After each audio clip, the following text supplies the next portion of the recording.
Unskilled workers on construction sites grind and lift and push and pull. And to casual observers, they are no more than that. Manual laborers to be given no attention, with little expectations of any higher potentials in society.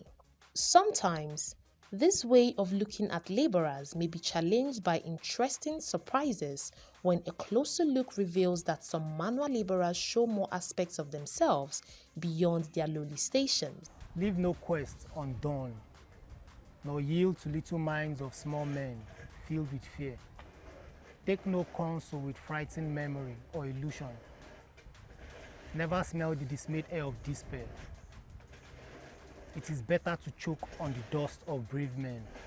Embrace the unknown with faith of a promise to living in a passionate paradise. Pretell the tales of lights deep in the abyss where tears are sown and hopelessness reaped from rivers of dreams unrealized.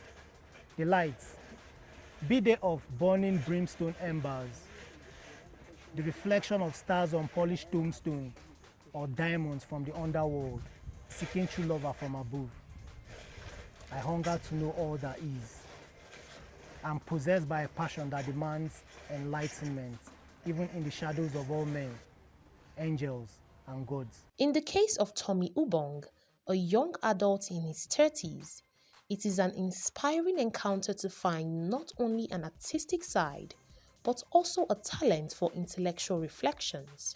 On the construction site where Tommy works as a manual laborer, he has carried himself with professional discipline and has maintained a quiet focus. Tommy's unexpected delivery of a poem as a salute and tribute during a surprise presentation by site workers to their employer caught everyone's attention. Nostalgia. The mist fades away at the caress of benign rays, with the sunrise in your smile. Dream. Sleep's companion will sedate the days. Days will sleep themselves in nights. Nights will dream away the time. And in a blink of an eye, I will be with you. Casaloma. Tall but not too tall. Short but not too short. Casaloma. The contrast between your black skin and your green eyes. Casaloma, I cannot forget those romantic rays with the sunset in your eyes. But beauty is a flower time and wrinkle devour, and memories fade away like raindrops in a mighty ocean wave. And Tommy's talent was out of the bag, along with his other interests that picture him as an engaging character. Economic vagaries. I fell financially, economically, so to say. And I do two jobs. In the daytime, I'm a laborer. In the night, I'm a security guy. Yeah, at night, I'm a security guy at night, yeah. Tommy is known by his colleagues as a hard-working laborer and also well-liked for his self-improvement efforts and potentials. I guess I'm more of an entrepreneur. Yeah, more of an entrepreneur. I have gotten myself into farming. Yeah, farming some acres. We got loan from a bank, and we hired the land at Nasarawa State. About 47 acres of land. I and a friend, and we planted. We just used their traditional techniques, you know, from the farmers there. You know, the kind of crops they plant. We didn't do soil tests because we didn't have the money to. You know, and we planted rice, beans, sesame seeds, soya bean, and a couple of other crops. I'm an advanced martial artist too. I once had a dojo, like I trained a couple of people. I got someone I trained, Emmanuel Basil, who is earning a living from martial art today. Yeah, I'm quite a very antisocial person.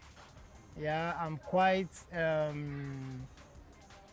don't keep friends. I'm not much of, an extrovert. Though I am sanguine melancholy by psychological makeup, The sanguine gets me expressive, the melancholy gets me creative. But I won't be too expressive in a society where I get antagonized, for my expression. So I'd rather be a quiet guy, except I'm prompted to talk. So your regular day, what do you My usually regular wake day, up? I work 24 hours, almost 24 hours. Like in the day, I work here. At night, I'm a security guard. And for now, I don't have much time for leisure.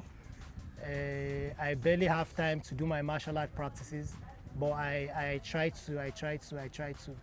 And I will wake up maybe 4 a.m. to do some reading, spend some time on myself before I hit the road. And as defined as the highest institution of states made up of an actor or a set of actors vested with, amongst other responsibilities, the responsibility to promulgate and enact social regulatory policies on one hand and economic development policies on the other hand, and to give punishments to people that infringe against these policies. But I'm kind of concerned about the class of actors or set of actors. You know, all hitherto Constitution of the Federal Republic of Nigeria have openly declared that the Nigerian social order shall be built on the ideals of equality, fairness, justice, that political participation shall be open to all, etc., etc. But against this background, a certain class of Nigerians have hijacked and monopolized and commercialized the political process and have deprived some other classes, a right to political participation. That's my concern with the Nigerian type, government, and the so many problems that have manifested itself in the Nigerian society. I could want to say it's more of an economic problem than a political problem. All political institutions are superstructures that rest upon an economic foundation.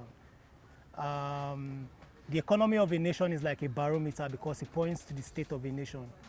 A disorganized mode of economic production begets a confused society. The Nigerian socio-economic and political contradiction, in my perspective, can only be resolved on the basis of a radical break with the perverted, dependent, mixed capitalist economic system, the instigate of recurrent political instability, and the triumvirate agency for underdevelopment in Nigeria for the past so many decades.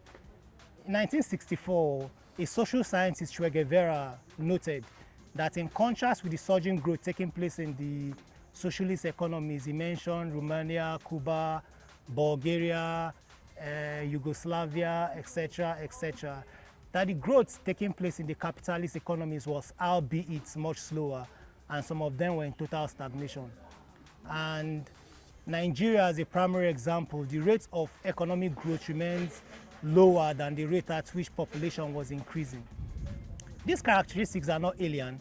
They correspond strictly to the capitalist system, which transfers to dependent capitalist economy like Nigeria the most abusive, barefaced forms of exploitation.